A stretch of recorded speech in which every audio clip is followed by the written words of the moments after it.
ആമി, എന്താ ആമി തനിച്ചിരിക്കുന്നത്? അങ്ങനെ തോന്നി, വല്ലപ്പോഴും അങ്ങനെ വേണ്ടേ? പാടില്ല. ആമി ഇങ്ങനെ തനിയെ മാറിയിരിക്കുമ്പോ ആമിയുടെ കണ്ണം നിറയുമ്പോ ഈ വീട് മുഴുവൻ പിടക്കുകയാണ്.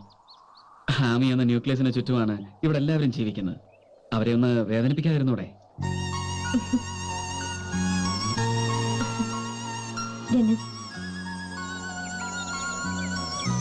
മനഃപൂർവ്വമല്ല, എനിക്ക് ചിലപ്പോഴൊന്നും കഴിയുന്നില്ല. ചിലപ്പോ എനിക്ക് ഇങ്ങനെയൊക്കെ പെരുമാറാനേ കഴിയും. അതും ഞാൻ പറഞ്ഞില്ലേ, ജന്മം തന്നവരുടെ ക്യാരക്ടറിന്റെ ജനറ്റിക് എഞ്ചിനീയറിംഗിന്റെ കുഴപ്പമാവും. തേങ്ങാ കൊലയാണ് ജനറ്റിക് എഞ്ചിനീയറിംഗ്. ആമി, എന്താ കുഴപ്പമെന്നറിയോ? തന്റെ കണ്ണിലൂടെ തന്നെ തന്നെ കാണുന്നതിലുള്ള കുഴപ്പമാണ്. താൻ തന്നെയാണ് എല്ലാറ്റിലും വലുതെന്നുള്ള ഒരുതരം സുപ്പീരിയോറിറ്റി കോംപ്ലക്സ്. എന്നെ കുറിച്ച് അറിയോ ആമിക്ക്? ഞാനും ഒരു അനാഥനാണ്. A born of. Like me? Not at all like you. ആമിക്കൊരു അച്ഛനുണ്ട്, അമ്മയുണ്ട്, മുത്തശ്ശൻ, മുത്തശ്ശി, അങ്ങനെ ഒരുപാട് പേർ. അവർ തന്നെ ദത്തെടുത്തതല്ല, സ്വന്തമാക്കിയതാണ്. എന്റെ കഥയിൽ അങ്ങനെ ആരുമില്ല. റൂക്സ് ആൻഡ് വെൽസ് എന്ന ബ്രിട്ടീഷ് ഇന്ത്യൻ കമ്പനിയാണ് എന്നെ വളർത്തി വലുതാക്കിയത്. ബോർഡിംഗ് സ്കൂളിലും പിന്നെ കോളേജിലും മുടങ്ങാതെ മാസം തോറും ആ കൽക്കട്ട ബേസ് കമ്പനിയുടെ മണി ഓർഡർ എത്തിയിരുന്നു. തിരിച്ചറിവിന്റെ പ്രായം എത്തിയപ്പോൾ ഞാൻ അന്വേഷണം തുടങ്ങി. റൂക്സ് ആൻഡ് വെൽസ് എന്ന കമ്പനിയും ഞാനുമായുള്ള ബന്ധം. തന്റെ ഭാഷയെ പറഞ്ഞാൽ എന്ത് ജനറ്റിക് ചുറ്റിക്കളിയാണ് ഇതിന്റെ പിറകിലെന്നറിയാൻ അറിഞ്ഞില്ല, ആരും പറഞ്ഞില്ല. ഒരു ദിവസം ഞാൻ ചെന്നു. രക്ഷകർത്താവായ കമ്പനി തേടി കൽക്കട്ടയിൽ. പക്ഷേ ഇളം മഞ്ഞ നിറമടിച്ച വിക്ടോറിയൻ ബിൽഡിംഗ് അടച്ചിരുന്നു. കമ്പനി വൈൻഡപ്പ് ചെയ്തു. സായിപ്പന്മാർ തിരിച്ചുപോയി. വെറുതെ അങ്ങ് പോയതല്ല, കണക്കില്ലാത്ത ഒരു വലിയ തുക എന്റെ ബാങ്ക് അക്കൗണ്ടിൽ നിക്ഷേപിച്ചിട്ട് ഒരു ധനികനായ അനാഥനാക്കി എന്നെ മാറ്റിയിട്ട് എന്റെ പേtrons പോയി. മാന്ത്രിക വിദ്യ കൊണ്ട് രാജകുമാരനായി മാറിയ തെണ്ടിച്ചെറുക്കന്റെ കഥ ഒരു മുത്തശ്ശി കഥ പോലെ വിചിത്രം. വേദനിക്കുകയും കണ്ണീരൊഴുക്കുകയും ചെയ്ത കാലം പണ്ടേ പോയി. ഇന്ന് ഞാൻ ശ്രമിക്കുന്നത് മുഴുവൻ ആരെയും വേദനിപ്പിക്കാതിരിക്കാനാണ്. കഴിയുമെങ്കിൽ ആർക്കെങ്കിലും നന്മ ചെയ്യാൻ, ആരെങ്കിലും സ്നേഹിക്കാൻ. എനിക്കത് കഴിയുന്നുണ്ട്. ആമിക്കും അത് മാത്രം ചെയ്തൂടെ? എനിക്ക് മനസ്സിലാവുന്നു. ഇനി തന്റെ ഉള്ളിൽ അത്രയ്ക്ക് വലിയ പ്രശ്നങ്ങൾ എന്തെങ്കിലും ഉണ്ടെങ്കിൽ പറയേ, ആരോടെങ്കിലും പറഞ്ഞ് അതിന്റെ ടെൻഷൻ കളയും. ചിലപ്പോ എനിക്കത് ഡെന്നിസിനോട് പറയാനാവും. I think so. ഗുഡ്.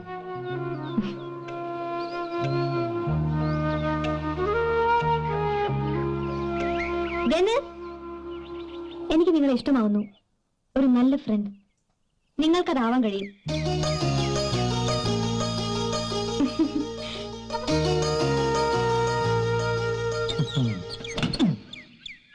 ഈ വെളുപ്പാൻ കാലത്ത് കാണുന്ന സ്വപ്നം ഫലിക്കും എന്നൊരു വിശ്വാസം ഉണ്ടല്ലേ സാർ? എന്താ നീയും സ്വപ്നം കണ്ടു തുടങ്ങിയോ മോനായി? എന്തായിരുന്നു സ്വപ്നത്തില്? ഒരു മിന്നുകെട്ട്, ആകാശമൊട്ട് ഉയരമുള്ള പള്ളി, രാത്രിയാ, ചുറ്റും പുക പോലെ വെളുത്ത മഞ്ഞ്, ആകാശം നിറയെ മാലാകമാരും നക്ഷത്രങ്ങളും. കല്യാണ ചെറുക്കൻ വെള്ള കുതിരയെ പൂട്ടിയ വണ്ടിയിലെ വന്നത്. സാറായിരുന്നു അത്. പെണ്ണിനെ കണ്ടില്ലടാ. മുഖം വ്യക്തമാവും മുമ്പ് നേരം വെളുത്തുപോയി സാർ. പക്ഷെ സാറേ, ഇപ്പൊ ദാ പോയ പാർട്ടി അല്ലായിരുന്നോ അതെന്ന് എനിക്കൊരു സംശയം. അല്ലേ സാറേ? അല്ലേ അല്ലേ സാറേ?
എന്താ രാത്രി ഇവിടെ വന്നിരിക്കുന്നത്?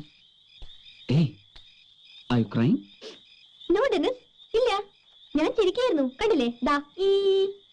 എന്താ ആമി ഇത്? കാര്യം എന്താണെന്ന് പറയൂ. Anything serious? ഇല്ല ദേ, ഞാൻ ഇപ്പൊ രവിയെ മുത്തശ്ശനെയൊക്കെ വിളിക്കും. ഇല്ല, ഞാൻ ഇവിടെ ഇരുന്ന് കരഞ്ഞതും ഡെന്നിസ് എന്നെ കണ്ടതും ഡെന്നിസ് ആരോടും പറയില്ല. അപ്പൊ അതിനകത്ത് എന്തോ ഉണ്ട്. പറയും. ഇത് പറയണം. ശരിയല്ലല്ലോ. ഒരു പെൺകുട്ടിക്ക് ഇത്രയ്ക്ക് സീക്രട്ട് ബിസിനസ് പാടില്ല. ഡെന്നിസെ പറയരുത് എന്ന് പറഞ്ഞാൽ പറയരുത്. ഭീഷണി? യെസ്, ബ്ലാക്ക് മെയിലിംഗ് എന്ന് കൂട്ടിക്കോളൂ. എന്തോന്ന് വെച്ച് ബ്ലാക്ക് മെയിൽ ചെയ്യാൻ? കേട്ടാൽ ഞെട്ടുന്ന ഒരു ന്യൂക്ലിയർ ബോംബ് എന്റെ കയ്യിലുണ്ട്. മോനായിക്ക് മുത്തശ്ശന്റെ അലമാരിന്ന് കട്ടെടുത്ത ഒരു കുപ്പി ബ്രാൻഡിയാണ് കൊടുത്തത്. മോനായി പിടി. മോനായി പിടിക്കും, പക്ഷെ ഓവർ ആയാൽ ഈ മോനിക്ക് ഫീൽ ചെയ്യും. അത് കുഴപ്പമില്ലല്ലോ. ഫീലിങ്സ് വരട്ടെ. ആ, അപ്പൊ അവര് രണ്ടുപേരും മോനായിക്ക് സ്മോൾ തരില്ലല്ലേ? പ്രശ്ന മാസത്തില് 3 പങ്ക് എന്റെ വരും. മോനായി അവര് കാണാനെടുത്ത് അടിച്ചൂടെ? എന്റെ സാറുമാരായതുകൊണ്ടുള്ള സ്നേഹം കൊണ്ട് പറയാൻ തെറ്റിദ്ധരിക്കരുത്. ചെണ്ടികളാ രണ്ടുപേരും. കുപ്പിയിൽ മാർക്ക് ഇട്ട് അതിന്റെ അളവ് പറഞ്ഞാൽ എന്നെ കുനിച്ചു നിർത്തി കുമ്പത്താറ് ചാമ്പ് ചാമ്പും. ഈ ഡെന്നിസ് മഹാബോറനല്ലേ? അവര് തമ്മിൽ കോമ്പറ്റീഷൻ അല്ലേ? അവരിൽ ആരാണ് കൂടുതൽ ബോറന്ന് കണ്ടുപിടിക്കാനുള്ള ശ്രമത്തില്ല. എന്നാലും ഈ ഡെന്നിസ് എന്ന് പറയുന്നവനൊരു നാണമില്ല. ആരെ പറഞ്ഞ? ഇന്നാളെ ഡെന്നിസ് സാറിന്റെ ട്രൗസർ ഒരു പോയിട്ട് നാളെ വന്നത് ഇവരൊക്കെ വീക്ക്. ആ നാണമല്ല, ഏ? ഇങ്ങനെ ചുമ്മാ വർക്കിംഗ് പാർട്ട്ണറാന്നൊക്കെ പറഞ്ഞ് ഇവിടെ ഇങ്ങനെ ഛെ. അതെ, നമുക്ക് ആ ഏരിയയിലേക്ക് കൂടുതൽ പോകണ്ട. അങ്ങോട്ട് പോയാൽ ചിലപ്പോ ഇൻഡിസെന്റ് ആവും. എന്തായാലും രവിയേട്ടൻ പറഞ്ഞു അവനെ പിരിച്ചുവിടാൻ പോവാന്ന്. ആരെ? ഡെന്നിസിനെ. അവനുമായിട്ടുള്ള പാർട്ട്ണർഷിപ്പ് മതിയാക്കുകയാണ്. ബോറൻ ഡെന്നിസ്, തെണ്ടി ഡെന്നിസ്. ഞാൻ പറഞ്ഞു കേട്ടോ, ഇനി ആ ഏരിയയിലേക്ക് പോയാൽ ഞാൻ വൃത്തികെട്ടവനാവും. ഡെന്നിസിനെ പറ്റി പറയുമ്പോ മോനായിക്ക് എന്തിനാ ഫീലിങ്സ്? മോനായുടെ മുതലാളി രവിശങ്കർ അല്ലേ? രവിശങ്കർ എന്നെ കൊണ്ടൊന്നും പറയിപ്പിക്കണ്ട കേട്ടോ. പറയാൻ നട്ടലുള്ളവര് പറയണം. ഞാൻ പറഞ്ഞ ഞെട്ടു. ഞൊട്ടും. എന്നെ ഞെട്ടിക്കാൻ മാത്രം മോനായി വളർന്നിട്ടില്ല മോനെ. ഞാൻ പറയും മോളെ. പറയാ, അല്ലാണ്ട് ഈ തെണ്ടി ഡെന്നിസിനെ. തെണ്ടി മോളെയല്ല, തെണ്ടി നിങ്ങളുടെ രവിശങ്കറാ. ഞങ്ങളുടെ ഡൽഹി സാറിന്റെ ആണ് ഈ ഫാമും ഈ വീടല്ല. നിങ്ങളുടെ രവിശങ്കറിന് ഒരു മാങ്ങാത്തൊലില്ല. എന്തിനു പറയണ്? ഇവിടുത്തെ കുതിരച്ചാണം വരാനുള്ള ജോലിയില്ല കേട്ടോ. കളയണല്ല. ഇത് ഞാൻ വിളിച്ചു പറഞ്ഞാ പൊന്നില്ലേ നിങ്ങളുടെ കള്ളം? ഒന്ന് ഡെന്നീസും മറ്റത് അയാളുടെ ഡമ്മീസും ആണെന്ന് എല്ലാരും അറിയട്ടെ. അപ്പന്ന മോനാക്കി ഞാനിന്ന് കൊടുക്കും. കൊടുത്തോ? ഉറങ്ങുകയാണെങ്കിൽ വിളിച്ച് ഉണർത്തിയിട്ട് കൊടുക്കണേ. ഡെന്നീസെ പോ ഡെന്നീസെ, ആരെങ്കിലും കണ്ടാ തെറ്റിദ്ധരിക്കും. നമ്മൾ തമ്മിൽ എന്തോ സീക്രട്ട് ബിസിനസ് നടത്തുകയാണ്. പോ.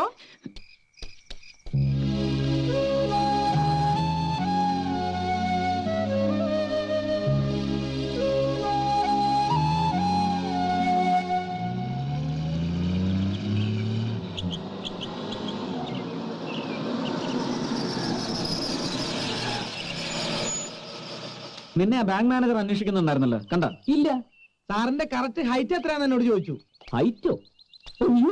ഇനി അഗ്രികൾച്ചർ ലോണെങ്ങാനും പാസ്സായോ? ഏയ്, അഗ്രികൾച്ചർ ലോണൊന്നല്ല. ഹൈറ്റ് കിട്ടിയാൽ കറക്റ്റ് സൈസിലുള്ള പെട്ടി ഓർഡർ ചെയ്യാനാവും.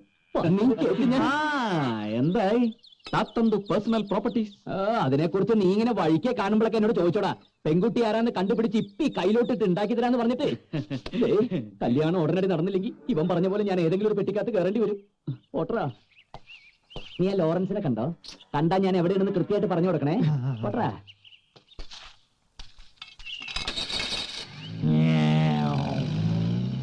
സാറേ, ഈ ലോറൻസിന്റെ കാര്യം പറഞ്ഞപ്പോൾ എനിക്ക് മറ്റൊരു കാര്യം ഓർമ്മ വന്നു. നമ്മുടെ രവി സാറിനെ പ്രേമിക്കുന്ന പെങ്കൊച്ചായെന്ന് കണ്ടുപിടിച്ചേ പറ്റൂ. അത് നമ്മുടെ പാർട്ടി അല്ല എന്നുള്ള ഉറപ്പെങ്കിലും നമുക്ക് കിട്ടണ്ടേ? ശരിയാടാ, കണ്ടുപിടിക്കണം. കണ്ടുപിടിച്ചേ പറ്റൂ. എങ്ങനെയാണോ? നേരിട്ട് മുഖത്തോക്കി കാര്യം ചോദിക്കണം. അങ്ങനെ എനിക്ക് വയ്യ. ഇത് കണ്ടുപിടിക്കാനായിരുന്നു ചേട്ടന്മാര് രണ്ടും കൂടെ പൂച്ച പാട്ടെന്നൊക്കെ പറഞ്ഞ് കറങ്ങി നടന്നേ. ഇത്തരം കേസൊക്കെ കയ്യിൽ കിട്ടിയാൽ ആമയെ വിളിക്കണ്ടേ? കയ്യോടെ പിടിച്ച് മുന്നിലേക്ക് ഇട്ട് തരും. മതി, ഡയലോഗ് നിർത്ത്. എനിക്കറിയേണ്ടത് ആമിയാണോ അത് അയച്ചതെന്നാണ്. മനുഷ്യ, എനിക്കൊരാളോട് പ്രേമം തോന്നി നോക്കിയാ ഞാൻ നേരെ മുഖത്ത് നോക്കി കാര്യം പറയും. അല്ലെങ്കിൽ ടെലിഫോൺ എടുക്കും. ഹലോ ചേട്ടാ, എനിക്ക് ചേട്ടനോട് ഭയങ്കര പ്രേമമാണ്. പ്രേമം കാരണം എനിക്ക് ഇരിക്കു പുറത്ത് കിട്ടുന്നില്ല എന്ന് നേരിട്ടങ്ങ് പറയും. ഇത് കൊറിയർ സർവീസ് വഴി പൂച്ച അയക്കുക, അതിനകത്തൊരു കാസറ്റ്, അതിലൊരു പാട്ട്. അതൊക്കെ ഇക്കാലത്ത് ചോക്ലേറ്റ് പെൺപിള്ളേര് ചെയ്യും. അതിൽ ആമി പെടില്ല. I'm very sorry. അപ്പൊ ആമിയല്ല, അത് മതി. ആമി ആവാതിരിക്കാൻ എന്ന് പറഞ്ഞില്ല. ആമി ആവില്ലെന്ന് എനിക്ക് വിശ്വാസമായിരുന്നു. അല്ല, ഡെന്നിസ് ഇക്കാര്യത്തിൽ ഇത്ര ഇൻട്രസ്റ്റ് ഉണ്ടാവാൻ? രവിയോട് പ്രോമിസ് ചെയ്തിരുന്നു. കണ്ടുപിടിച്ച് കൊടുക്കാമെന്ന് ആരാന്ന്. Okay, I help you. ഏയ്, എവിടുന്നായി കൊറിയർ അയച്ചത്? ആ അഡ്രസ്സിൽ ഇപ്പൊ മോനായി കൊണ്ടുപോയി തൊലച്ചു. ഓ, ആ അന്നത്തെ ഒരു എക്സൈറ്റ്മെന്റിൽ ഞങ്ങളൊന്ന് വിട്ടുപോയി. ഛെ, അതറിഞ്ഞ ഈസി ആയിരുന്നു. ഇപ്പോ ഹൈദരാബാദിൽ നിന്നാണെങ്കിൽ അപർണ, ഡൽഹിയിലാണെങ്കിൽ ഗായ, അങ്ങനെ പിടിക്കാം. ഏതായാലും മോനായിയോട് ഗാർബേജയും തപ്പിയെടുക്കാൻ പറഞ്ഞിട്ടുണ്ട്. ഈ പെൺപിള്ളേര് കൊള്ളാലോ. അതിൽ ആരായാലും എനിക്ക് ഒരു സൂചനയും കിട്ടിയിട്ടില്ല. ആരായിരിക്കും ഒരു പിടി കിട്ടുന്നില്ല. കൊറിയ കിട്ടിയോ? ആ ചപ്പൻ ചവർ കൂരയുടെ ഉള്ളിൽ കിടന്ന് ഇറങ്ങി മനുഷ്യൻ. ഡാനാ കൊറിയർ ഇത് തന്നെ. എവിടുന്നാ? അഡ്രസ് നല്ല അഡ്രസ്സാ, ആളിന്റെ പേരും. പക്ഷെ സ്ഥലം കിട്ടി. എടി ഭയങ്കര നീയോ? ഏയ് ആമി, ആരാ പെണ്ണ്? വേഗം വരെ കാത്തില്ല ചായ, ഇനി ഒന്ന് 6 വരെ കാക്ക്. ഈ പെണ്ണിന്റെ ഒരു കാര്യം. നീ വായിച്ചോടാ അഡ്രസ്? പിന്നെ എവിടുന്നാ? ജലന്ധർ.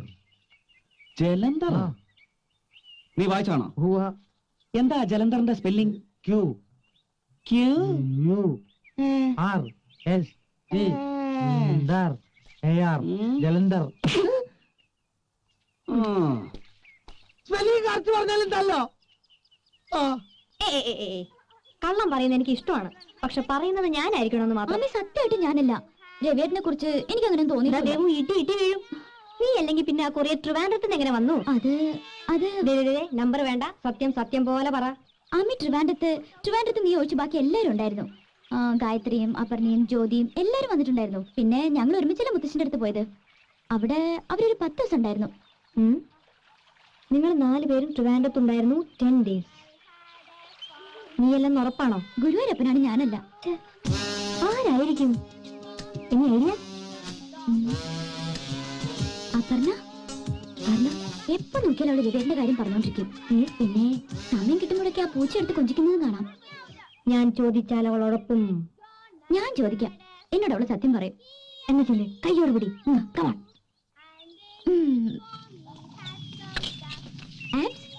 ഇനി വന്നേ. ദേ, ലഞ്ച് റെഡി ആവില്ല. ലഞ്ചല്ല, ഒരു നമ്പർ 1 സദ്യ തന്നെ ഉണ്ടാക്കാം. മോർണിംഗ് വാ. ആമി വന്ന് വിളിച്ചപ്പോഴേ എനിക്ക് തോന്നി. എന്താ അന്നത്തെ പോലെ വൈനുണ്ടോ? എന്തോ ഒരു അറേഞ്ച്മെന്റ് നടക്കുന്നുണ്ട്. ഉണ്ട്, ഒരു മാരേജ് അറേഞ്ച്മെന്റ് നടക്കുന്നുണ്ട്. മോളും വാ.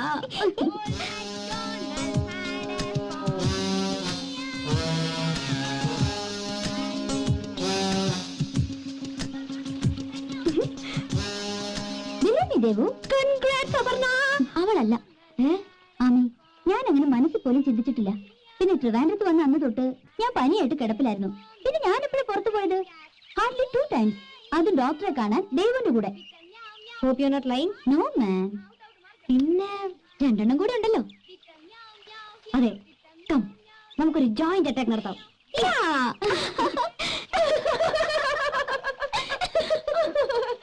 Shut up. അമി, ഞങ്ങൾ ഒരാൾ രവിയെ ഭയങ്കരമായിട്ട് സ്നേഹിക്കുന്നുണ്ട്. Madly in love with him. അതാരാണെന്ന് ഞങ്ങൾക്കറിയാം, പക്ഷേ പറയില്ല മോളെ. ആരൊക്കെ തലയും കുത്തി നിന്നാലും പറയില്ല. ഞാൻ പിടിക്കും. പിടിക്ക്. അതുവരെ തൂ മേരെ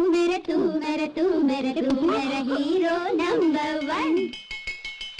Come children, come. Lunch is ready. Come on, come on. तू मेरे hero number 1. ഞാൻ പിടിക്കും മോളെ. നിന്റെ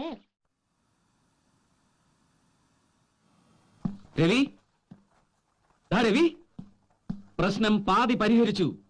എന്ത് പ്രശ്നം? ഇതെന്താണ് നട്ടുച്ചയ്ക്ക് നിലവിളക്കം കൊളുത്തി വെച്ച്? നിനക്ക് ഭ്രാന്താ? ഡിസ്റ്റർബ് ചെയ്യാതെ പോടാ പുല്ലേ. എടാ, പൂച്ചയെ അയച്ചത് ജ്യോതിയോ ഗായത്രിയോ ആണ്. ആരായാലും എനിക്ക് വാഴക്കയാ. ഈ പോന്റെ ഡെന്നിസേ, ഞാനിപ്പോ ഇവിടെ ധ്യാനത്തിലാ. ധ്യാനത്തിന്റെ ഒടുവിൽ ഞാനൊരു പേര് പറയും. അവളെ ഞാൻ കെട്ടും. അവളെ ഞാൻ കെട്ടു. കട്ടായം. പൂച്ചയും പട്ടിയുമെല്ലാം പോയി തുളയട്ടും തമ്പി. തെണ്ടുവായ മകനെ ഡെന്നിസേ. ഇത് കൈവിട്ട് പോയി മോനെ. 5 cousins ನಲ್ಲಿ ಯಾರಾவது ಒಬ್ಬರು ಮದುವೆ ಮಾಡಿಕೊಂಡ್ರೆ ತಾತಂದು ಪರ್ಸನಲ್ ಆಸ್ತಿ ಇಲ್ಲ, ನರಿಕೆ ಸಿಗಿದೆ.